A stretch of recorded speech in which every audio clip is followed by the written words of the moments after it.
নমস্কার প্রিয় দর্শক বন্ধু, আমি সাহেব। আজকের এই ভিডিওতে আমি যে বিষয়টা বলবো যে বাংলাদেশের যে একটা হিন্দু সংগঠন রয়েছে বঙ্গ সেনা, তারা কী দাবি করছে বাংলাদেশের ভিতরে সংখ্যালঘু নির্যাতন নিয়ে, এবং তাদের যে দাবি দেওয়াগুলো বাংলাদেশের সরকারের কাছে, তো সেগুলো আমরা এই ভিডিওটির মাধ্যমে জানবো।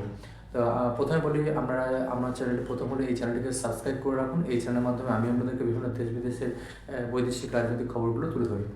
তো প্রথমে যে বিষয়টা বলি যে বাংলাদেশে সংখ্যালঘুর যে নির্যাতন হচ্ছে সেটা কিন্তু নতুন নয়। তো দীর্ঘদিন ধরে বাংলাদেশে সংখ্যালঘুদের উপর নির্যাতন করা হয় বলে অভিযোগ। বর্তমানে সেগুলো পুরো খোলসা, সেগুলো আন্তর্জাতিক স্তরেও কিন্তু সেগুলো সমালোচিত হচ্ছে যে বাংলাদেশ সরকার সংখ্যালঘুদের নিরাপত্তা বিষয়টি ভালোভাবে দেখছে না। তারা সংখ্যালঘু যে হিন্দু সম্প্রদায় রয়েছে, বিশেষ করে তাদের উপর যে সংখ্যালঘুদের যে অত্যাচার হচ্ছে সেটা বাংলাদেশ সরকার অতটা কঠোরভাবে দমন করছে না। তো এই পরিস্থিতিতে সংখ্যালঘুদের যিনি রয়েছেন, সেখানে একটা সংগঠন রয়েছে বঙ্গ সেনা, তারা বঙ্গভূমি নামে একটা নতুন রাষ্ট্র গঠনের দাবি তুলল। তারা মোট যে 6টা জেলা রয়েছে বাংলাদেশে, যশোর, খুলনা, ফরিদপুর, কুষ্টিয়া, বরিশাল ও পটুয়াখালী, এই 6টা জায়গা নিয়ে, মানে জেলার জায়গা নিয়ে তারা বঙ্গভূমি রাষ্ট্রের কথা ঘোষণা করছে। তো এটা তো স্বাভাবিকই। তো সেখানে দীর্ঘদিন ধরে যেভাবে অত্যাচার চলছে বলে অভিযোগ, সেটা যদি সত্যি প্রমাণিত হয়, তো সেখানকার সংখ্যালঘুরা নিরাপত্তাহীন বলে অনুভব করছে। তার জন্য এই দাবিটা।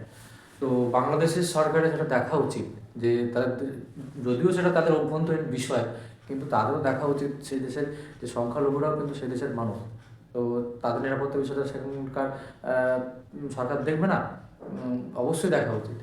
তো সেই মুহূর্তে তাদের বঙ্গ সেনার, হিন্দু সংগঠন বঙ্গ সেনার একজন নেতা রয়েছেন বিমল মাঝি।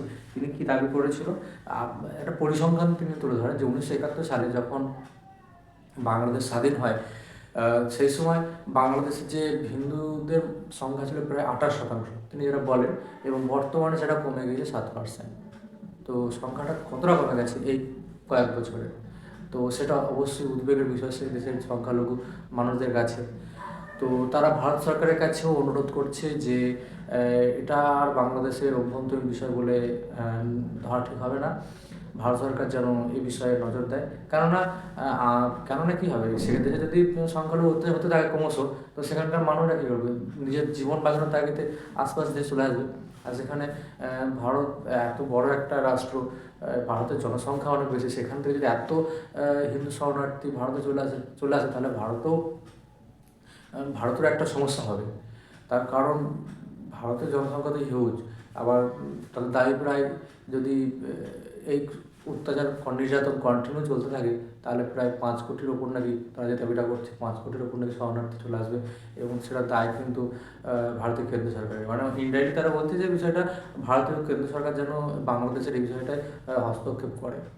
তো ভারত সরকার এখনও বাংলাদেশের উপর নজর রাখছে, বিবৃতি দিচ্ছে, অ্যাকশন কিছু নিচ্ছে, বিভিন্ন জায়গায় সেনাদুর্গ মোতায়েন, বর্ডার ফেন্সিং করা, যাতে কোনো রকমের সে দেশের থেকে এদেশে যেন শরণার্থীরা না আসতে পারে।